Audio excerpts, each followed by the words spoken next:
Well, having good financial health during these tough economic times could be difficult. But something as simple as a change of habit may lend you the answer when it comes to getting and staying out of debt. Jim Casey with Integrated Wealth Management joins us here today. Good morning, sir. Happy. Good morning. Hope you had a great 4th of July. I did. Thank you. Good. And so, one thing that's kind of big right now, people are talking about credit cards. Some people are saying, I don't want to be in debt. I'm just getting rid of credit cards altogether. What do you think about that?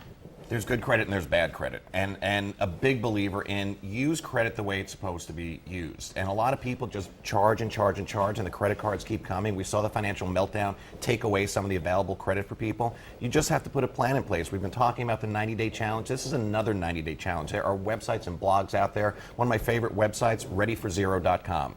It'll track all your credit card expenses, and really all you've got to do, it sounds simple, I know it's difficult, but just find that credit card or find that debt with the highest interest rate and start paying that off first. Pay as much as possible towards that, pay the minimum payments towards everything else, and little by little you can do it yourself. There are agencies out there to help, but again, a lot of this is a great do-it-yourself. So what about completely getting rid of the credit cards? Is that not a good idea? I wouldn't recommend getting rid of the credit. Always have credit available to you, but again, use it for what it's meant to do. And what I've always told people is if you have a credit card, use it. There's some great point programs associated with it, but then don't wait until the credit card bill comes in the mail and go, oh wow, I forgot how much money I charged. Take all your receipts, save them all. Once a week, mail a check in. You don't have to wait for the statement. So if you can't afford that week charge, then you don't charge the following week. Even if there is available credit, you've got to pay it off. It's not free money. Okay, good point there. A viewer sent us a question for you on our Facebook page, great. Which was really nice. And Sherry Hessner says, what does Jim think about debt consolidation? I love it if it's done right. And there are companies out there, there's a big difference between debt consolidation, debt management, and debt settlement. Not a big believer in debt settlement. What debt settlement is you pay sometimes an exorbitantly high fee to a company to negotiate down what you owe from the credit card companies. It's a really poor thing to do to your credit.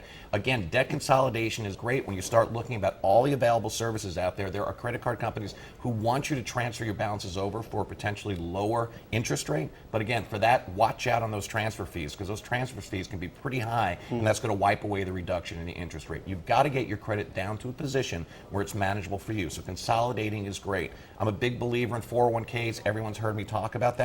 Not a fan of borrowing from that. It's supposed to be your retirement savings, but ultimately one of the lowest interest rates you'll find is a loan procedure in your 401k.